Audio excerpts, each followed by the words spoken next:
Man, I'm super excited to have a special guest in the building to sit down and have a conversation with Miss Shevelle, Crazy Faith Ministry. How you feeling there, Miss Shevelle? Feeling good, feeling God. Oh, okay. Well, let's do it, man. I'm super excited to have this conversation with you.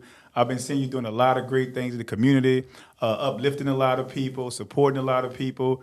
I've seen a lot of churches speaking with families. So I see you've been busy. So just talk to us a little bit about, what you've been up to these days. Working for the Lord. Okay. Working for the Lord, really getting in the community. Just being a beacon of light in the community. And just really wanting to please God in this hour. If that's okay for me to say. Yeah, absolutely. Yeah. Absolutely. And so one of my first questions I want to dive into and just talk about is, what are you seeing in the community right now? Like, again, I know you've been participating in a lot of, visuals. I know, you receive a lot of calls for support with mothers. Just talk to us a little bit about, just kind of the temperature in the community right now with a lot of stuff that we're facing and dealing with. In the community, I really fail to believe that we're getting comfortable with debt when it comes to our kids. We're getting comfortable with balloon releases. We're getting comfortable with after the funeral. Then we have a second line. We have, it's like, it's normal. That's what I'm saying. We're making it normal right now when it shouldn't be. We have premature death. We have children killing each other. We have depression. I have a lot of mothers have called me and said that my child is dealing with depression. And I think I shared with you even going to Ocean to just pray with kids. I think our kids are going through a lot because we're going through a lot. And I think as mothers, as well as fathers, I think there's a shortage. When I say a shortage,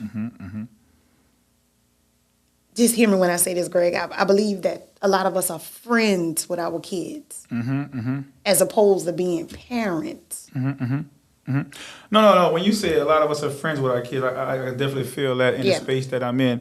But, let's go a little deeper. Why do you think that is? Do you think because we got past the point where our kids are afraid of, how we chastise them, so, they don't see consequences to any of their actions? Do you feel like, our kids are too far gone, where into, because they're in adult spaces doing adult things, that they view themselves as adults? So, kind of just talk to a little bit about, how did we get there? I don't think that they're too far gone. I believe that prayer is the answer to everything. And, I'm on this podcast with you, so we're going to talk a lot about God, because he said that he would take us from out of darkness and bring us into his marvelous light. So I do believe that they're not too far gone, but I do believe that we compromise. We try to please our children. I believe our children are spoiled rotten. Let me just say that. Back in the day, we used to work. I began working at the age of 14. Now we just try to please our children. We buying them this, we buying them that. And I've seen hands first of mothers really compromising, trying to really please, and on a friendship level, as opposed of discipline. Nowadays, you ain't really beating them churn. I used to catch plenty of whippings. Yeah, talk about it. I used to catch plenty of whippings. About it. So how do we fix it from here? We can't go back to when they were babies, right? We're at this point. So how do we fix it from here? Correcting. A lot of correction don't go on. Even in the Bible, I told you, you're going to get a lot of scripture with me now. He said it's okay to rebuke, correct, and then encourage. We're not correcting our kids. We're just allowing them to basically do what they want to do. But then when it went too far, then we tried to correct. You get what I'm saying? Like, we didn't let it go so far to where our children are very disrespectful. They curse. Back in the day, we couldn't even sit at the table with our parents. Oh, no. We're not eating at the table with them. You're going outside. This the adults. You go outside. Now, I done been in company, and they sitting at the table, and they chimed in, and they voicing their opinions, and I'm just in awe. Because I know my dad will tell me, get out of here. Yeah, and I think, and you can speak to this, a lot of times when you're going, like you say, after the fact of things and happening, you're around these sad families, you're around these people has been impacted by some of the decisions that, other people have made, right? And it's not too late for those other kids, right? This situation that took place or that happened, in the event a kid lost their life, right? How do we make that not be a waste of life, right? And when I say that, how do we take it a step further and say, look, enough is enough? And this is how we're going to come together. We always say it take a village, but what does that village look like? And what's the role of that village? And, how do we organize that to be able to support these families so we don't have to keep finding ourselves here? Back in the same place again. That's a good question, Greg. First, getting in the community. More so, even asking your kid. I never asked my child until that incident happened with my son getting killed. And I'm just being honest. I never really questioned neither one of my boys that I have left, because I had 4 boys. If people don't know, I have 4 boys. 2 of them are dead. And I never would ask, like, I would ask how your day is, but never like, are you going through anything? What your goals are. I never got, I don't know how to word it. Like, I didn't get too involved in their life, like their today, well, what's going on at school? Are you having hardship? Are you understanding this, understanding that? I never did that. And it wasn't until that really happened to the way I handle my kids, handle situations are different. And so just keeping it right there, you just sharing your own personal experience, so like, how do you communicate that to other parents where they can take it serious? Because a lot of times, it didn't happen to us yet. Right. So we can't feel what you feel, but how do you make them understand the seriousness of it, the severity of it, the urgency of it, without having them feel, what you felt, unfortunately? Don't forcefully do it. And I know we talked about beating. We're not really beating them kids, but try to find out what their outlook of things are. Make it a safe place. Ask them questions, ask them concerns. And even when that happens, we concentrate on the mother, but then I start focusing on my children, because at the end of the day, my son said, "Ma, that was my best friend." And I think that's a void as well, because everything is mother. It's never, well, my son's name is Bam. And I'm like, "Bam, how you feel?" He was like, "Ma, that was my best friend, and I don't feel like I want to go on." We don't have places for children that have lost brothers or siblings. Can I say that? We don't have like a safe place for them. It's always the mother. We have different organizations, and not knocking any organization, because this is a community that is unfortunate that I'm in, a loss of a kid. But we forget about the fathers. We forget about the siblings as well. No, and again, I watch you over the years, just pour so much into the community, give so much of yourself, your resources. And, I asked the question, how do you continue to have so much to give? Like, who's refilling you? Like, That's good. Like, yeah. That's good. Truthfully, sometimes I just have to take a break. And I've learned that over the years to really allow God just to refill me up. And I believe a great family. I have great family. I have a couple of my cousins on now. I have great family that really pour into, I can call some family members, as well as my church family as well. I do have a great church family, prayers. Matter of fact, I don't know if you know occasionally what She Rose, she have an event where they come and they pour back into us every year. And that retreat just really gave me life this year. Oh, wow. Every year, She Rose, and it's unfortunate that they have this group, but again, this is life. There's a group of mothers that have lost their kids, and so many sponsors, so many people just love on us. And where I get my feeling is prayer time, really going to church. And sometimes, I know people may say, "Oh, she's kind of shied away," but sometimes you just need to go in your prayer closet. You just really need to go. And I really get feeling in going church. In church. Not just being a sitter, a hearer, but a doer. And the word sometimes is just what you need, a refreshing. Yeah. And again, I totally understand that, and I see it. And I was walking in the store the other day, I ran into this guy, and he works at the hospital, and he does transport in the hospital. And I hadn't seen him in a while. Same question, man, how you been doing? I told him the same thing, community work, and man, what you been up to? And he said, I do transport in the hospital. And he said, man, I transport the dead as well as the living, but of lately, I've been transporting a lot of dead. and it's been a lot of young people, right? And I immediately felt this overwhelming, just sadness, and I felt, responsible, because I'm like, man, I got to do my job even harder. It's more I could be doing. It's something I could be doing, because a lot of our kids are, losing their, lives. Yeah. And, just trying to get ahead of it. It's been, I guess the tough and the frustrating part of it, which means, there's more parents that's not, that's you don't know what parent is next. Right. Right. And so, like you said, to be able to create a place where we can go before it happens to assist us with what's going on. And so, if you can, just talk to us a little bit about, again, this is going to be one of my crazy questions. Why aren't you mad? Why are you frustrated? How do you stay positive, again, through all this stuff? Like, balloon release and, visuals and all of this stuff is, what I call things that could have been avoided. This is not car accidents. This is not, cancer. This is not none of those things. So just talk a little bit about that. You said why, how, why. It's nothing but the Lord. And I mean that wholeheartedly.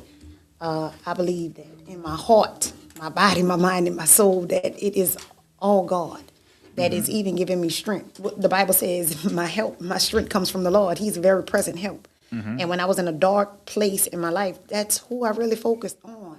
That's who I really, to experience God, to really encounter him is a difference.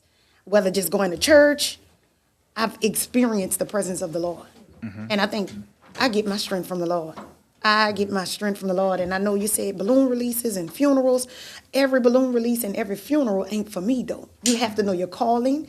You have to know if God is sending you. You see what I'm saying? I'm not trying to make every balloon release in every funeral, but if God gives me the unction to be there, it's for somebody. It's for a person, and I believe that that's what God is calling us to.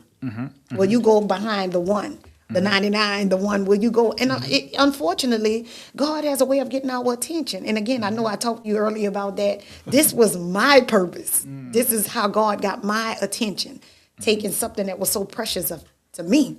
And I even struggled. I said, Lord, why you just didn't shoot his finger? Why you didn't shoot his leg? Because I wouldn't have surrendered and gave him a full yes. And again, that's my, experience with God. I gave him a yes. Yes to your way, yes to your will. Yes, Lord, if you say go, I'm going. If you say move, don't do, that's where I'm at with it. Okay. And talk to us a little bit about Crazy Faith Ministry. Jesus, you have to have crazy faith. And I ain't talking about a mustard seed, cousin. I'm talking about you have to have crazy faith. Not good faith, not crazy faith. Crazy. Just tell us a little bit about Crazy Faith Ministry. Crazy Faith came from the Hassan Wanna Foundation and just ministering to people. And I remember a young lady was like, not where I'm at, because grief don't have a time on it. And everybody is not where everybody is expected to be. I went to a place to go pray for a young lady. And Greg, I really thought the lady had just lost a kid. It had been 8 years. And she still was struggling getting out the bed. She go to work, she get in the bed. And I say, Lord, this is what you have me here for right here. And I just was like, I have to be crazy because my son just passed. And this lady's son, it's been 8 years. But when you call to do something for God, he will give you the grace to do it. He will give you the grace to do it. You have to have that kind of faith. I have that kind of faith in God that, Lord, you took this child from me. It has to have you got to have a purpose. And the Bible tells us that God has a purpose and a plan for our life. And I believe that this is the purpose for my life. This is what God is calling me to. Awesome. Okay. So you have a big event coming up. Yeah, enough is enough. Enough is enough. You know when you're sick and tired of it? I'm tired of it. I love the title. I am tired of so many mothers calling, crying out, my son got killed. Even if it's not gunshot, just the loss. I just did a funeral and a guy had cancer, and that was my son's friend. And they said premature death, but the Bible says there's a time and a purpose for everything, a time to live and a time to die. And they say, Val, do you really believe in premature death? And I believe that God is trying to get our attention. And what other way to get somebody's attention? You take somebody's child away from them. You take somebody's child. You took my child, Lord. You got my attention. All the wrong, I'm trying to right all my wrongdoings, everything with God. And some people won't understand it. It's more spiritually than anything. And you find people say that they're spiritually connected to God. If you were, you wouldn't be questioning why. Why you doing this? And like you say, where you get your feeling at, and why you still have joy, and why you still have peace. Peace that surpasses my understanding. I don't understand sometimes, but I know God is calling me to do these things. My whole entire life has changed because of this. And I believe life should change you when you lose something. Something so precious as a child. My firstborn. My life was supposed to change. Yeah, and I mean, we often talk about, a lot of times, even the victim, the families, everybody involved. It's a trickle effect when these things happen. Yeah. It's a lot of people get hurt by, some of the decisions that's being made out here. And I don't think we talk about it enough time. We look at it and we say, an innocent child, lost his life. And it almost kind of stops right there. But, you got a brother, you got a mother, you got sisters, you got relatives. Like, all those people is expecting to be at that graduation. And, I never been to a graduation when one person can't see one kid. Usually family come to support them. So there's a lot of love around those people, around that child, that hurt those people. And so enough is enough. What can we expect at this event? There's a lot of prayer going on. I'm telling you, he said, when praises go up, blessings come down. He said, man ought to always pray, constantly, continually, always praying without ceasing. I believe that there is power in prayer. And the Bible also says when 2 or 3 are gathered, that God is in the midst. So I'm quite sure we're going to have more than 2 or 3 people there. I've asked a lot of people to come out, mothers that have lost their kids. I've asked some pastors, some people in the 5-4 ministry, I believe that there's power in prayer, and I believe that this is going to take a community to get back on track. Because people want to see authentic and genuine people, people that they know, people that they can gravitate. Look, I've been in the street, but now my life has changed completely. And I'm not saying that I don't fall, and I'm not going to fall or stumble, but I know where my help comes from. I know that I'm telling God, yes, Lord. I need you to help me in every aspect of my life. And Greg, can I just make mention of this? Absolutely. Not just children getting shot and killed, but even a person that's shooting, Wow. I'm struggling, and I'm not going to say struggling because I want mothers to come out whose child has did this. What has happened? Why? Because these are some good kids as well. What happened in their life till they wanted to take another life? Why did they want to become God? Like, what gave you, why you that angry that you don't want this, you want to unalive somebody? Hurt people. Right. So I'm praying that the hurt people come out there as well, not just mothers who have lost to gun violence. If you have lost anything, you may be losing your mind right now and need a prayer. I invite you out there. Yeah. Wow. That's big, man. And even for you to open that space up, to those, to those mothers, I think, is very honorable, and, it's just amazing. Yeah. And so, again, this Saturday, we're talking June 13th at 12 noon at McDonald Playground right here on the West Bank. Let's definitely come out and support our West Bank events, man. I'm super excited, to be a part of this too. I'm going to definitely be out there. Is anything, you want to say to the mothers out there? I'm expecting God to just have his way. I pray that y'all encounter God and experience him like never before. I told Greg, once you get me on this podcast, it's all God and it's none of myself. Amen. It's all God and it's none of myself. To God be the glory. We should live a life that's pleasing to God. And I'm telling you, I'm expecting God to move mightily. I'm expecting something supernatural to happen. I think it's going to take something supernatural. I believe in something supernatural to happen. I'm praying that lives be healed and people be set free. I'm praying that deliverance take place. I'm praying that we really cast our cares. Somebody may be not understanding why this happened, and I'm praying that they get a revelation of why this happened. Because I don't think that no mother, no brother, no sibling should experience the loss of a kid, a loss of a child. But since this happened, Lord, what is my purpose? I'm praying that purpose is found on that day. I'm expecting a mighty move of God. I've seen God do some mighty, mysterious things, and I'm praying for signs, miracles, and wonder. My expectation of God has changed since this happened, and I think that we're right on the surface of things. We're used to things happening and going this way, but now I want God to have His way. Great morning. Good. Yeah. Absolutely. Well, that's our time. Again, thank you so much for visiting us. Thank you for hanging out with us. Please, everybody, get out and support Enough is Enough this Saturday, June 13 at 12 noon at McDonald Playground. I'm looking forward to being there. I hope to see everybody out there, man, to support this wonderful event. Shevelle, please keep up the great work. We need you. We need you right where you at. But again, let's come out and do more. Let's support, let's see how we can help. Again, if it take a village, all of us got to play a role. So again, thank you so much. Thank you. Continue the great work you're doing. Thank you. I just want to extend another thank you to Heroes, Mr. Hero of New Orleans. I believe God is going to do something great with his life. He's comfortable where he's at, and I think God is taking you higher. I always say this. I see you in ministry as well. I believe that this might be our new mayor. I just said something right there. My expectations of you are so high. I appreciate it. And I love you much. I appreciate it. Thank you so much. All right, it's our time. Good job. I think we might have a light on.